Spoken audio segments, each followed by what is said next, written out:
Puji Tuhan, saudara-saudari, haleluya. Kita bertemu kembali di dalam seri Mari Membaca Alkitab. Hari ini kita sampai di Injil Yohanes pasal yang ketiga. Puji Tuhan, saudara-saudari, sebelum kita bersama-sama membaca, mari kita bersama-sama berdoa. Amin.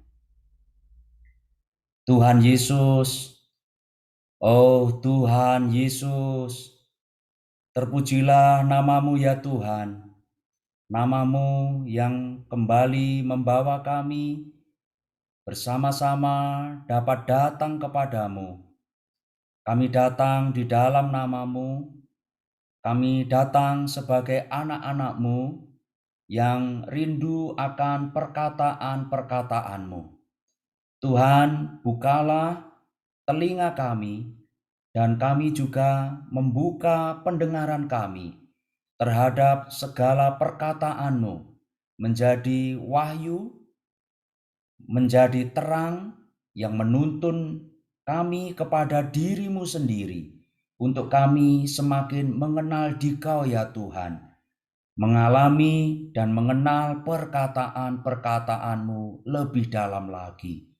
Tuhan Yesus, kami menyerahkan pembacaan saat ini hanya di dalam anugerah-Mu.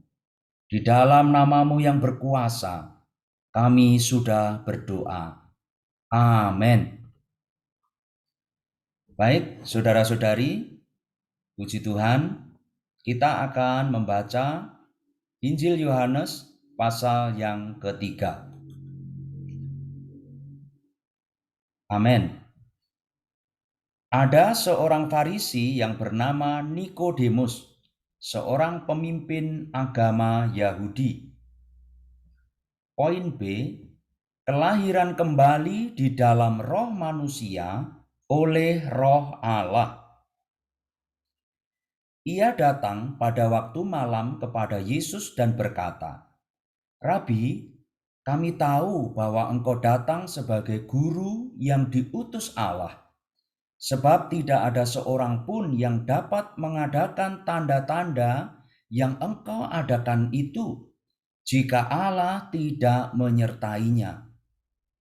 Yesus menjawab, "Sesungguhnya aku berkata kepadamu, jika seseorang tidak dilahirkan kembali, ia tidak dapat melihat kerajaan Allah."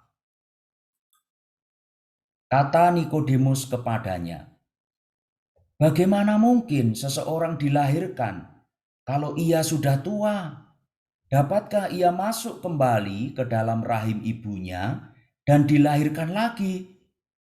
Jawab Yesus, "Sesungguhnya aku berkata kepadamu, jika seseorang tidak dilahirkan dari air dan roh, ia tidak dapat masuk ke dalam kerajaan Allah. Apa yang dilahirkan secara jasmani bersifat jasmani, dan apa yang dilahirkan dari roh bersifat rohani. Janganlah engkau heran, karena aku berkata kepadamu, kamu harus dilahirkan kembali. Angin bertiup kemana ia mau, dan engkau mendengar bunyinya, tetapi engkau tidak tahu dari mana ia datang atau kemana ia pergi. Demikianlah halnya dengan tiap-tiap orang yang lahir dari roh." Kata Nikodemus kepadanya, "Bagaimanakah mungkin hal itu terjadi?" Jawab Yesus, "Engkau guru orang Israel, dan engkau tidak mengerti hal-hal itu? Sesungguhnya aku berkata kepadamu, kami berkata-kata tentang apa yang kami ketahui, dan kami bersaksi tentang apa yang kami lihat, tetapi kamu tidak menerima kesaksian kami. Kamu tidak percaya waktu aku berkata-kata kepadamu tentang hal-hal duniawi. Bagaimana kamu akan percaya kalau aku berkata-kata kepadamu tentang hal-hal surgawi? Tidak ada seorang pun yang telah naik ke surga selain Dia yang telah turun dari surga, yaitu Anak Manusia. Poin C, sifat jahat iblis di dalam daging manusia dihakimi di atas salib melalui kematian Kristus dalam bentuk ular agar kaum beriman mendapatkan hayat kekal. Dan sama seperti Musa meninggikan ular di padang gurun, demikian juga Anak Manusia harus ditinggikan, supaya setiap orang yang percaya kepadanya beroleh hidup yang kekal. Karena Allah begitu mengasihi dunia ini, sehingga Ia telah mengaruniakan Anaknya yang tunggal, supaya setiap orang yang percaya kepadanya tidak binasa, melainkan beroleh hidup yang kekal. Sebab Allah mengutus Anaknya ke dalam dunia, bukan untuk menghakimi dunia, melainkan supaya dunia diselamatkan melalui Dia. Siapa saja yang percaya kepadanya, ia tidak akan dihukum.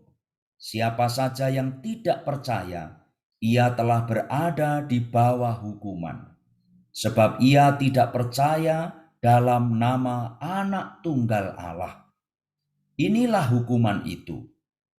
Terang telah datang ke dalam dunia, tetapi manusia lebih menyukai kegelapan daripada terang, sebab perbuatan-perbuatan mereka jahat. Sebab siapa saja yang berbuat jahat, membenci terang dan tidak datang kepada terang itu, supaya perbuatan-perbuatannya yang jahat itu tidak tampak.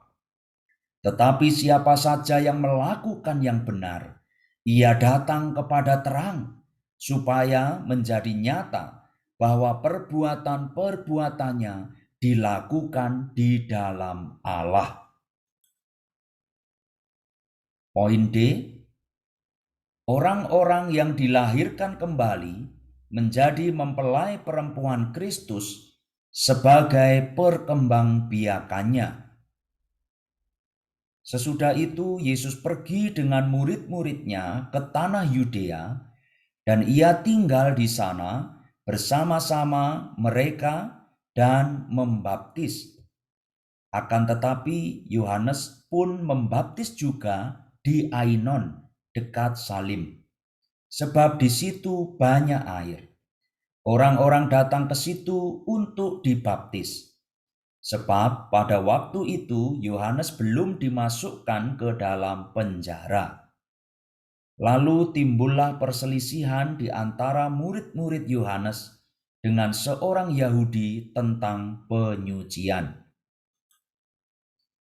Mereka datang kepada Yohanes dan berkata kepadanya, "Rabi, orang yang bersama dengan engkau di seberang sungai Yordan, dan yang tentang dia engkau telah bersaksi, dia membaptis juga, dan semua orang pergi kepadanya."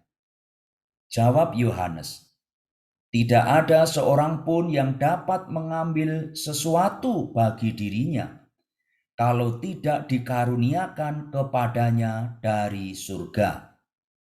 Kamu sendiri dapat bersaksi bahwa aku telah berkata, aku bukan Mesias, tetapi aku diutus untuk mendahuluinya. Yang punya mempelai perempuan ialah mempelai laki-laki. Tetapi sahabat mempelai laki-laki yang berdiri dekat dia dan yang mendengarkannya sangat bersuka cita mendengar suara mempelai laki-laki itu. Itulah sukacitaku, dan sekarang sukacitaku itu penuh. Ia harus makin besar, tetapi aku harus makin kecil. Poin E, Anak Allah yang tidak terukur dipercaya manusia untuk mendapatkan hidup yang kekal.